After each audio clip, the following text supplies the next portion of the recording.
नमस्कार, news room live में आप सभी का स्वागत है और 4 बजे की 4 बड़ी खबरों के साथ मैं हूं आपके साथ आयुष चित्रांश। चलिए एक एक करके इन चारों बड़ी खबरों को आपको विस्तार पूर्वक बताते हैं। सबसे पहले तस्वीरों के जरिए समझिए कि आज की ये 4 बड़ी खबरें क्या हैं। आज सबसे पहले पहली बड़ी खबर हम आपको बताएंगे कि आज मुख्यमंत्री योगी आदित्यनाथ सांसदों और विधायकों के साथ फीडबैक बैठक लेने वाले हैं और आज 4 बजे से 6 बजे तक आपको बता दें कि अवध क्षेत्र के विधायक और सांसदों की ये फीडबैक की बैठक होगी, जहां पर मुख्यमंत्री आज यहां पर बातचीत करेंगे इन सभी विधायकों और सांसदों के साथ। ये बड़ी जानकारी है, महत्वपूर्ण खबर है। इसके पीछे की भी क्या स्टोरी है ये भी हम आपको विस्तार पूर्वक बताएंगे। दूसरी खबर हम आपको बताएंगे कि आशीष के घर पर नोटिस एक बार फिर से चस्पा किया गया है। ये भी अपने आप में बेहद महत्वपूर्ण है, क्योंकि आशीष मिश्र को लेकर के, गिरफ्तारी को लेकर के सुप्रीम कोर्ट ने भी बड़े सवाल खड़े किए हैं। लेकिन नोटिस चस्पा होने के बाद आज 10 बजे चूंकि पेश होने के लिए कहा गया था, उसके बावजूद भी आशीष मिश्र नहीं पहुंचे, पेश नहीं हुए। अब दूसरा नोटिस उनके आवास के बाहर चस्पा कर दिया गया है। तीसरी खबर हम आपको बताएंगे कि मृतक के घर पर मृतक दलजीत जो कि किसान हैं, उनके घर पर आज अखिलेश यादव पहुंचे थे, जहां पर मृतक किसान के परिजनों के साथ मुलाकात अखिलेश यादव के द्वारा की गई है। शोक संवेदना अखिलेश यादव ने व्यक्त की है और कई सवाल एक बार फिर से उन्होंने राज्य सरकार और जांच को लेकर के खड़े किए हैं। और चौथी बड़ी खबर हम आपको बताएंगे कि आईएएस से जो 16 घंटे तक पूछताछ हुई है, यानी कि आईएएस अधिकारी इफ्तिखारुद्दीन, जिनसे 16 घंटे तक एसआईटी ने पूछताछ की है। कल भी आपको बता दें कि रात 2 बजे तक अपना बयान आईएएस इफ्तिखारुद्दीन ने दर्ज करवाया है और अब इसकी जो जांच है वो कंप्लीट हो चुकी है, यानी कि अब ये जो रिपोर्ट है ये पूरी तरह से तैयार हो चुकी है, जिसको शासन को भेजा जाएगा और शासन अब इस पर क्या एक्शन लेता है ये देखना होगा। तो एक एक करके चारों बड़ी खबरें आपको विस्तार पूर्वक बताते हैं। तो पहली बड़ी खबर के साथ आइए न्यूज रूम की शुरुआत करते हैं। बड़ी जानकारी यह है कि मुख्यमंत्री योगी आदित्यनाथ आज सांसदों और विधायकों के साथ फीडबैक बैठक करने वाले हैं और अवध क्षेत्र के ये सांसद और विधायक हैं जिनके साथ मुख्यमंत्री योगी आदित्यनाथ जुड़ेंगे और इनसे फीडबैक लेंगे, बातचीत होगी।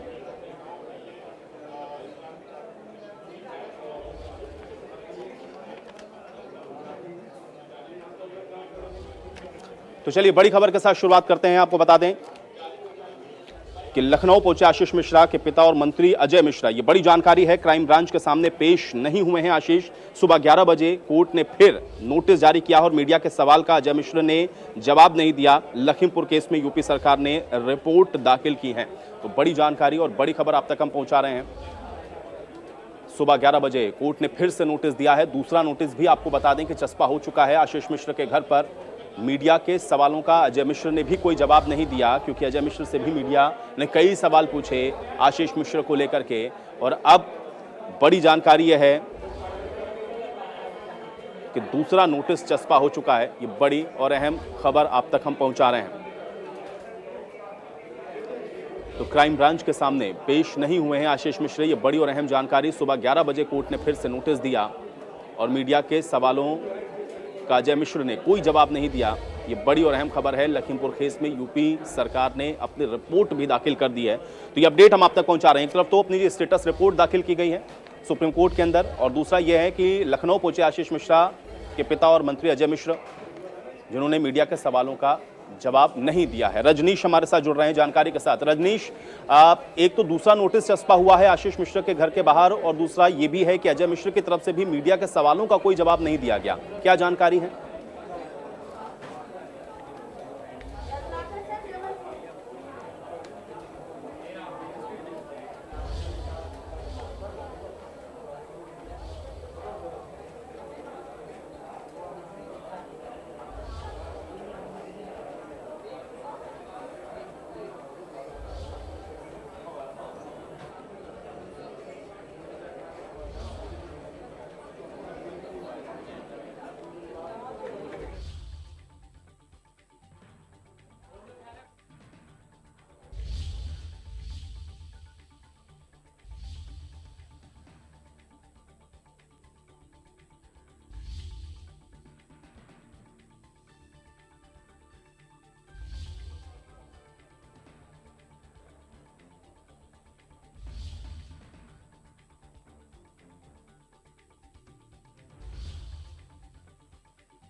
और चलिए अब दूसरी बड़ी खबर का रुख कर लेते हैं। आपको बता दें कि आज अवध क्षेत्र के तमाम विधायकों और सांसदों के साथ मुख्यमंत्री योगी आदित्यनाथ अब से कुछ देर में फीडबैक बैठक लेने वाले हैं। ये बड़ी जानकारी है और अवध क्षेत्र के ये जो तमाम सांसद और विधायक हैं उनके साथ मुख्यमंत्री योगी आदित्यनाथ फीडबैक बैठक करने वाले हैं। ये बड़ी और अहम खबर है। चुनाव से पहले कामकाज की समीक्षा होगी और आज से ही बैठकों का सिलसिला शुरू हो रहा है। ये बड़ी जानकारी, बड़ी खबर आप तक पहुंचा रहे हैं। सांसद और विधायकों का फीडबैक मुख्यमंत्री योगी आदित्यनाथ के द्वारा लिया जा रहा है।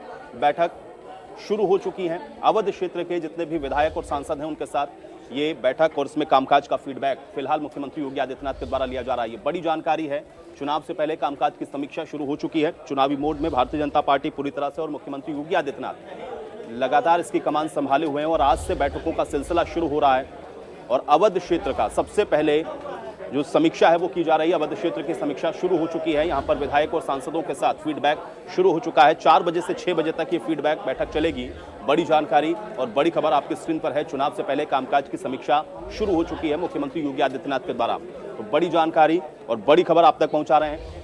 सांसदों और विधायकों के साथ ये फीडबैक होगा। क्षेत्र में कितने विकास के कार्य हुए हैं और इसके अलावा किस तरीके से जनता तक जो योजनाएं हैं उनका लाभ पहुंचा है। इसके अलावा भी स्थानीय स्तर पर क्या समस्याएं हैं और किस तरीके से जनता को और बेहतर तरीके से कनेक्ट किया जा सकता है। इन सारे विषयों पर लेकर रणनीतिक तौर पर विचार विमर्श और मंथन और साथ ही साथ फीडबैक भी है एक तरीके से कि क्षेत्र के अंदर क्या स्थिति है और किस तरीके से योजनाओं का जो लाभ है वो पहुंचा है, चाहे सांसदों का क्षेत्र हो या विधायकों का। ये बड़ी जानकारी और बड़ी खबर। सांसद और विधायक अवध क्षेत्र के 4 से 6 बजे तक आप एक तरीके से कह सकते हैं कि मैराथन बैठक है, क्योंकि 4 बजे से 6 बजे तक तमाम विधायकों के साथ कनेक्ट होंगे। अवध क्षेत्र के अंदर जितनी भी विधानसभा क्षेत्र हैं उन सभी के विधायकों के साथ मुख्यमंत्री आज ये फीडबैक लेने वाले हैं। इसके अलावा सांसदों के साथ भी ये संवाद होगा। तो 4 बजे से 6 बजे तक मुख्यमंत्री योगी आदित्यनाथ अवध क्षेत्र की आज इस बैठक में मौजूद रहेंगे। बड़ी जानकारी और बड़ी खबर। चुनाव से पहले कामकाज की समीक्षा शुरू हो चुकी है। बड़ी जानकारी है। आज से बैठकों का सिलसिला शुरू हो चुका है और अवध क्षेत्र से इसकी शुरुआत मुख्यमंत्री के द्वारा की गई है।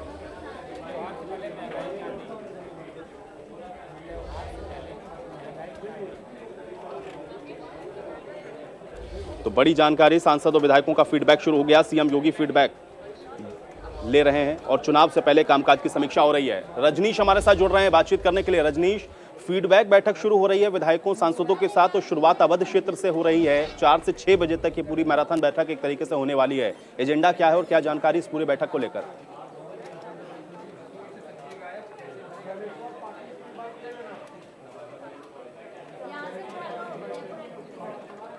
बैठकें कर रही है। हालांकि भारतीय जनता पार्टी में बैठक करने की पुरानी परंपरा रही है, लेकिन ये जो अवध क्षेत्र के विधायकों से फीडबैक लिया जा रहा है, ये तब लिया जा रहा है जब चर्चा है तो 150 विधायकों का टिकट काटा जा सकता है। तो जब वो विधायक सारे लोग संशय में, हालांकि जिस विधायक से आप ऑफ रिकॉर्ड बात करते हैं तो सारे विधायक कहते हैं कि हमको आश्वासन मिला है,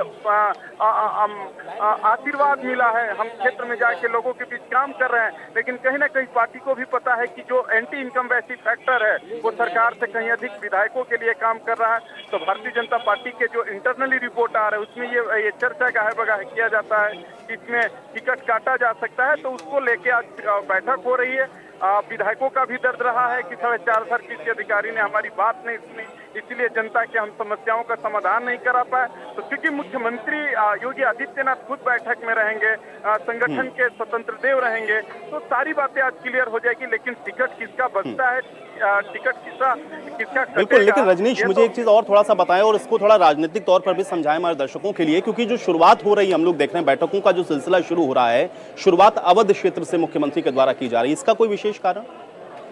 देखिए, चूंकि लखनऊ है प्रदेश मुख्यालय है, वो अवध क्षेत्र के ही अंतर्गत आता है। अवध क्षेत्र में देखेंगे कि लखीमपुर की आग अभी धधक रही है। अभी ये हम नहीं कह सकते हैं, भले सरकार ने मुआवजे का मरहम लगा दिया है, सरकारी नौकरी दे दिया है, लेकिन अभी वो आग ठंडा नहीं हुआ है। जिस तरीके से सियासी पार्टियों की बयानबाजियां बढ़ रही है, आज खुद तेनी मिश्रा लखनऊ में है, तो कहीं ना कहीं अवध क्षेत्र का विधायकों और संगठनों के बीच बैठक होना भी एक मैसेज देने का काम है कि हम मैसेज देंगे कि जो हुआ वो हुआ, आप लोग जाइए नई एनर्जी के साथ अपने क्षेत्र में लगे। लेकिन आयुष, मैंने पहले ही कहा, लगभग 150 विधायकों का टिकट काटने की चर्चा हो रही है और पार्टी ये मान रही कि सरकार के एंटी इनकम वैसी फैक्टर नहीं है, विधायकों का है। तो विधायक भी मन में डरे सहमे हुए हैं। मैंने पहले और जिक्र किया था इसके पहले कि हालांकि जब विधायकों से बात हो रही है तो कह रहे हैं कि हमको प्रदेश नेतृत्व से आश्वासन मिला है, हम क्षेत्र में जाके लोगों के बीच काम करेंगे। और विधायकों की भी शिकायत रही है कि 4.5 साल सरकार के आला हुक्मरान अधिकारियों ने हमारी बात नहीं सुनी, इसलिए जनता का समस्या का समाधान नहीं कर पाए। तो आज संगठन के भी मुखिया बैठक में रहेंगे, सरकार के भी मुखिया भी रहेंगे और जिनकी शिकायत रही है वो भी लोग रहेंगे। क्या आता है वो तो प्रेस रिलीज की बात होगा, बॉडी लैंग्वेज। चलिए रजनीश, बहुत शुक्रिया फिलहाल इस बातचीत और जानकारी के लिए। हालांकि अब ये जो फीडबैक बैठक शुरू हुई है, देखना यह है कि इसमें भी रणनीतिक तौर पर जो विचार विमर्श और मंथन हो रहा है, क्या निकलकर सामने आता है। अगली बड़ी खबर का रुख कर लेते हैं। आपको बता दें कि आज बहराइच पहुंचे सपा प्रमुख अखिलेश यादव, जहां पर मृतक किसान के परिजनों के साथ अखिलेश यादव के द्वारा मुलाकात की गई है। बड़ी जानकारी आपकी स्क्रीन पर है, बड़ी खबर आप तक पहुंचा रहे हैं। सपा प्रमुख अखिलेश यादव बहराइच के दौरे पर रहे। नानपारा में मृतक किसान दलजीत के घर पहुंचे अखिलेश यादव और मृतक किसान के परिजनों के साथ अखिलेश ने यह मुलाकात की है और अखिलेश ने परिजनों के साथ दुख साझा किया है। बड़ी जानकारी, तस्वीरें आपको दिखा रहे हैं, तस्वीरें आप देख सकते हैं। नानपारा पहुंचे थे अखिलेश यादव, जहां पर मुलाकात की गई शहीद मृतक किसान के परिवार वालों के साथ और अखिलेश ने परिजनों के साथ दुख को भी साझा किया है। तो बड़ी जानकारी और बड़ी खबर है। मृतक किसान दलजीत के परिवार के साथ बातचीत करते हुए अखिलेश यादव की ये तस्वीरें भी आप देख सकते हैं। सपा प्रमुख अखिलेश यादव जो कि नानपारा पहुंचे मृतक किसान दलजीत के घर और उसके बाद मुलाकात उनके द्वारा की गई। मृतक किसान के परिजनों को उन्होंने ढांढस बधाया, शोक संवेदनाएं व्यक्त की और सरकार के ऊपर एक बार फिर से उन्होंने निशाना साधा। जांच को लेकर के सवाल उठाए, गिरफ्तारी हुई नहीं अभी तक मुख्य आरोपी के, इसको लेकर के भी अखिलेश यादव के द्वारा एक बार फिर से सवाल उठाए गए हैं। तो बड़ी जानकारी और बड़ी खबर आप तक पहुंचा रहे हैं। बहराइच पहुंचे हैं आज अखिलेश यादव, जहां पर मुलाकात मृतक दलजीत के परिवार वालों के साथ की गई है अखिलेश यादव के द्वारा। कल आपको बता दें कि अखिलेश यादव लखीमपुर खीरी गए थे, लखीमपुर में भी उन्होंने किसान के परिवार वालों के साथ मुलाकात की थी और आज भी आपको बता दें कि बहराइच यानी कि नानपारा पहुंचे हैं और यहां पर भी दलजीत जो कि मृतक किसान है उनके परिजनों के साथ मुलाकात की गई है। काफी देर अखिलेश यादव वहां पर रुके, बातचीत उन्होंने किसानों के साथ भी की है और इसके अलावा मृतक के जो परिजन हैं उनके साथ भी शोक संवेदनाएं उनके द्वारा व्यक्त की गई हैं। ये तस्वीरें हम आपको उस वक्त की दिखा रहे हैं जब अखिलेश यादव नानपारा पहुंचे थे मृतक किसान दलजीत के घर और मुलाकात कर रहे थे। ये उस वक्त की तस्वीरें आपकी स्क्रीन पर हैं। तो मुलाकात के दौरान उन्होंने शोक संवेदनाओं को व्यक्त किया। समाजवादी पार्टी किसान के साथ खड़ी है, मृतक परिजनों की इस दुख की घड़ी में समाजवादी पार्टी उनके साथ है, ये बात भी अखिलेश यादव के द्वारा कही गई और बाद में मीडिया से मुखातिब होते हुए उन्होंने फिर से सवाल खड़े किए कि आखिर अभी तक जो जांच है वो सही दिशा में क्यों नहीं बढ़ रही है, मुख्य आरोपी को गिरफ्तार क्यों नहीं किया जा रहा है। संजय हमारे साथ जुड़ रहे हैं बातचीत करने के लिए। संजय, आज अखिलेश यादव पहुंचे नानपारा, मुलाकात की गई मृतक दलजीत के परिवार वालों के साथ में, क्या कुछ कहा गया अखिलेश की तरफ से और क्या जानकारी? आयुष, देखिए मैं आपको बता दूं कि अखिलेश यादव आज यहाँ बहराइच पहुंचे हैं और पहुंचने के बाद वो दोनों मृतक के परिवारों से मिले हैं। सबसे बड़ी बात यह है कि आज उन्होंने योगी सरकार पर जमकर हमला बोला है और पुलिस को उन्होंने आड़े हाथे लेते हुए कहा है कि जिस तरीके से पुलिस जो है वो गुलदस्ता देने का काम कर रही है, ये नोटिस चस्पा करने का काम नहीं कर रही है, गुलदस्ता देने का काम कर रही है। एक आरोपी के घर पे पुलिस उसको गिरफ्तार नहीं कर रही है बल्कि उसको नोटिस चस्पा कर रही है। तो ऐसे में कहीं न कहीं ये हादसा उन्होंने इसको ठहराया है, कहा है कि योगी जो है लगातार ठोको नीति अपनाते हैं, लेकिन वो सिर्फ ठोको नीति गरीबों के लिए होता है, अमीरों के लिए नहीं होता है। और उन्होंने जिस तरीके से लगातार गोरखपुर कांड का जिक्र किया, जिस तरीके से लगातार उन्होंने लखीमपुर कांड का जिक्र किया, उससे साफ तौर पर उन्होंने ये कहा कि जो देखा जा रहा है कि इस सरकार में ऐसे लोगों को कतई न्याय नहीं मिल सकता है और हमारी जो पार्टी है वो इन लोगों के साथ में बिल्कुल खड़ी है और लगातार हम ये प्रयास कर रहे हैं कि जब तक इनको न्याय नहीं मिल जाता है तब तक हम इनके साथ खड़े हैं। जी संजय, लेकिन तमाम हम लोगों ने देखा कि जो प्रशासन और खासतौर से यही मृतक किसान के परिवार वाले थे जिनके बीच में सहमति बनी थी, एक तो 45 लाख के मुआवजे को लेकर के, सरकारी नौकरी को लेकर के, एसआईटी की टीम के गठन को लेकर के और एक रिटायर्ड जज इसकी जांच करे, जब इन सारे विषयों पर सहमति बन गई थी, आज अखिलेश यादव जब वहां से मुलाकात करके निकले हैं तो क्या उनके परिजनों की तरफ से भी जांच को लेकर के कोई सवाल उठाए गए हैं? क्योंकि विपक्षी पार्टियां या पॉलिटिकली तौर पर तो कहा जा रहा है, लेकिन जो पीड़ित परिजन हैं क्या उनकी तरफ से भी ये डिमांड हो रही है कि हाँ जो जांच है उससे वो संतुष्ट नहीं है? संजय आयुष, देखिए अखिलेश यादव जब बात कर रहे थे पीड़ित परिजनों से तो हम लोग भी काफी दूरी पे खड़े थे, लेकिन फिर भी आवाज सुनाई पड़ रही थी। जिस तरीके से परिजनों ने साफ तौर से कहा कि हमें केवल न्याय चाहिए, हम पैसा किसी कीमत पे हमें नहीं चाहिए, अगर हमको न्याय मिल जाता है तो हमें ये उम्मीद होगा कि निश्चित तौर पर जो हमारे साथ घटना घटित हुई है उसका हमें न्याय मिला है। लेकिन उनका ये कहना है कि घटना के इतने दिनों के बाद भी अभी तक जो मुख्य आरोपी है वो गिरफ्तार नहीं किया गया है। अन्य तमाम ऐसे आरोपी हैं जिनके ऊपर मुकदमा दर्ज किया गया है वो गिरफ्तार नहीं किए गए हैं। मंत्री जो है अभी तक अपने पद से उन्होंने इस्तीफा नहीं दिया है। तो ऐसे कैसे में उनका ये कहना है कि आखिर में कैसे हमको न्याय मिलेगा, कैसे हम उम्मीद करें कि हमें न्याय मिलेगा। साफ तौर पर उनका ये कहना है कि जो पार्टियां हमसे हमारे पास आ रही हैं उनका हमारे प्रति सहानुभूति है, इसको लेकर के वो हमारे पास आ रही हैं। चलिए संजय, बहुत शुक्रिया फिलहाल इस बातचीत और जानकारी के लिए। तो मृतक के परिजनों के साथ मुलाकात के बाद यह बड़ा हमला एक बार फिर से अखिलेश यादव की तरफ से बोला गया है। अगली बड़ी खबर का रुख कर लेते हैं। इसी मामले से जुड़ी हुई बड़ी जानकारी है। लखीमपुर खीरी प्रकरण में आपको बता दें कि आशीष मिश्र के घर पर दूसरा नोटिस चस्पा किया गया है। ये बड़ी और अहम जानकारी आपकी स्क्रीन पर है। और आशीष मिश्र को पुलिस ने दूसरा नोटिस दिया है। पुलिस ने घर के ऊपर यह दूसरा नोटिस चस्पा कर दिया है। पुलिस ने आशीष मिश्रा को एक और मौका दिया है। यह बड़ी जानकारी और बड़ी खबर आप तक हम पहुंचा रहे हैं। मुख्य आरोपी आशीष मिश्र अभी तक फरार है और आशीष मिश्र क्राइम ब्रांच कार्यालय नहीं पहुंचे। आज 10 बजे तक पहुंचने के आदेश दिए गए थे। पहला नोटिस जो चस्पा हुआ था उसमें 10 बजे क्राइम ब्रांच कार्यालय पहुंचकर उनको अपना स्टेटमेंट दर्ज कराना था, लेकिन आज 10 बजे तक नहीं पहुंचे। दूसरा नोटिस चस्पा कर दिया गया है आशीष मिश्रा के घर पर और अभी तक फरार हैं आशीष मिश्रा। आशीष मिश्रा कहां है ये भी उत्तर प्रदेश में पुलिस को पता नहीं है और इसको लेकर के लगातार विपक्षी पार्टियां सवाल उठा रही हैं कि जो मुख्य आरोपी हैं, जिनके खिलाफ 302 का मामला है, आखिर अब तक उनकी गिरफ्तारी क्यों नहीं हुई, स्टेटमेंट क्यों नहीं हुआ। और आज चूंकि पहला जो नोटिस लगाया गया था उसके तहत 10 बजे तक उनको क्राइम ब्रांच कार्यालय पहुंचना था, जहां पर स्टेटमेंट उनका होना था, लेकिन आज 10 बजे तक आशीष मिश्र के नहीं पहुंचने के बाद एक बार फिर से बड़े सवाल खड़े हो रहे हैं। एक और नोटिस हालांकि प्रशासन ने जरूर यहाँ पे चस्पा किया है, जिसमें उनको एक मौका और दिया गया है पेश होने के लिए, लेकिन अभी भी आशीष मिश्र कहां है, यह सवाल एक बड़ा और बरकरार है। संजय हमारे साथ लगातार बने हुए हैं। संजय, आशीष मिश्र को लेकर के सवाल लगातार बरकरार हैं। आज भी 10 बजे उनको पहुंचना था क्राइम ब्रांच मुख्यालय, जहां स्टेटमेंट होना था, लेकिन पहुंचे नहीं। अब दूसरा नोटिस चस्पा किया गया है, जानकारी क्या है? आयुष, देखिए मैं आपको बता दूं कि लगातार जो है पुलिस का ये कहना है कि हम आशीष मिश्रा की गिरफ्तारी के लिए लगातार हम प्रयासरत हैं, लेकिन पुलिस किस तरीके से प्रयासरत है ये साफ तौर पे देखा जा रहा है, क्योंकि लगातार अभी तक आशीष मिश्रा को पुलिस पकड़ नहीं सकी है। मोनू मिश्रा जो है वो पुलिस की गिरफ्त से कहीं न कहीं बाहर है। कयास ये लगाया जा रहा था, कुछ लोग कह रहे थे कि वो काठमांडू में हो सकता है, नेपाल में हो सकता है, लेकिन जो अभी विश्वस्त सूत्रों से जानकारी मिली है कि आशीष मिश्रा कहीं बाहर नहीं गया है, बल्कि वो किसी रिश्तेदार के यहाँ अपने वो इस समय मौजूद है।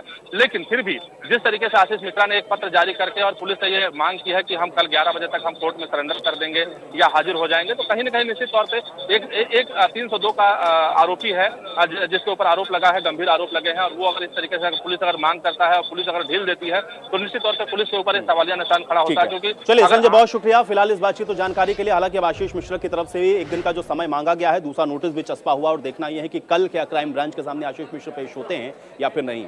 अगली बड़ी खबर का रुख कर लेते हैं। आपको बता दें कि आईएएस इफ्तिखारुद्दीन से जुड़ा हुआ यह मामला है, जिसमें एसआईटी ने अपनी जांच पूरी कर ली है। लगभग 16 घंटे तक पूछताछ हुई है आईएएस इफ्तिखारुद्दीन से और अब इसके बाद ये जो जांच है वो पूरी हो चुकी है। 16 घंटे की पूछताछ हुई। बीती रात 2 बजे तक इफ्तिखारुद्दीन ने अपना जो बयान है वो दर्ज करवाया है। वरुण हमारे साथ जुड़ रहे हैं जानकारी के साथ।